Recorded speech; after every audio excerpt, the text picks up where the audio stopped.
नमस्कार साथियों। तो गरीब देशों से नर्सें भर्ती कर रहे हैं धनी देश। तो ये बहुत बड़ी खबर आ रही है ओटावा से कि कनाडा के टोरंटो में पिछले 1 साल से अस्पताल के इमरजेंसी विभाग में काम कर रही एमी एयरहार्ट ने पिछले हफ्ते नौकरी छोड़ दी। वह अस्थायी तौर से नौकरी करने अमेरिका के फ्लोरिडा जा रही हैं। उसके बाद उनकी अन्य योजनाएं हैं।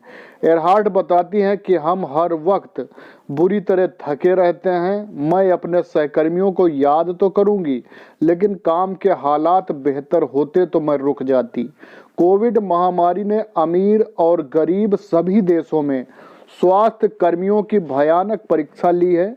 इसलिए लगभग सभी देश स्वास्थ्य कर्मियों की कमी से जूझ रहे हैं। हालात ऐसी हैं कि अस्पताल अपने कर्मचारियों की छुट्टी पर ना जाने और ज़्यादा देर काम करने की गुजारिश करते रहते हैं, जो पिछले 2 साल से चल रहा है। इस परेशानी का हल धनी देशों ने गरीब देशों में खोजा है।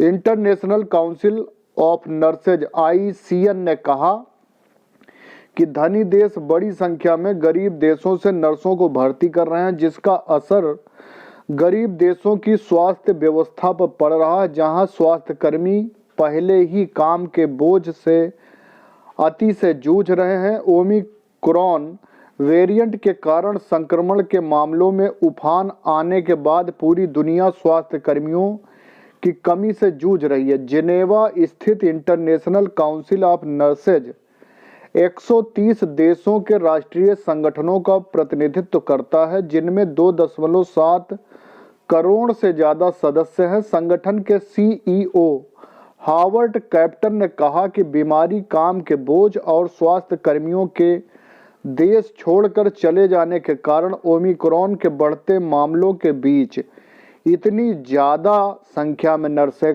काम से गैर हाजिर हैं, जितना 2 साल की महामारी के दौरान पहले कभी नहीं देखा गया।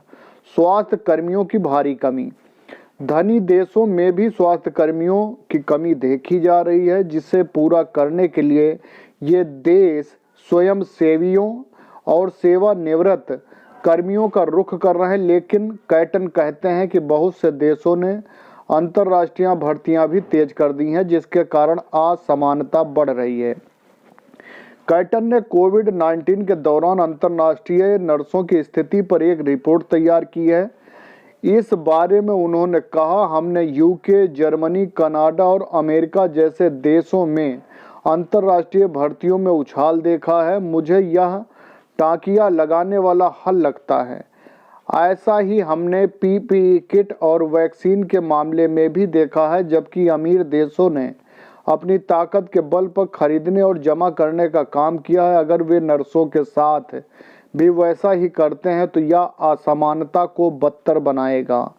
ICN की आंकड़ों के मुताबिक महामारी के आने से पहले भी दुनिया में कम से कम 60 लाख नर्सों की कमी थी और इस कमी का 90% शिकार गरीब और मध्य आय वाले देश थे। धनी देशों ने हाल ही में जो भर्तियां की हैं वे ज़्यादातर नाइजीरिया, कैरेबिया और अन्य अफ्रीकी देशों से हुई हैं। कैटन कहते हैं कि ज़्यादा तनख्वाह और बेहतर परिस्थितियां इन नर्सों को अपना देश छोड़कर विदेश जाने को प्रोत्साहित कर रही हैं। बड़े निवेश की जरूरत है।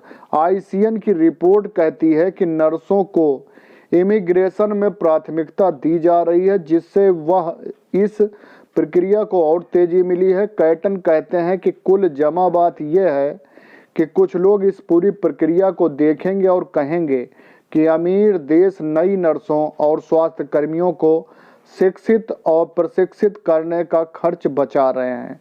कैटन यह चेतावनी भी देते हैं कि दुनिया जिस तरह स्वास्थ्य कर्मियों की कमी से जूझ रही है, अंततः अमीर देशों को भी नुकसान झेलने पड़ेंगे। वह कहते हैं कि कार्य बल बढ़ाने के लिए 10 वर्षीय योजना और बड़े निवेश की जरूरत है।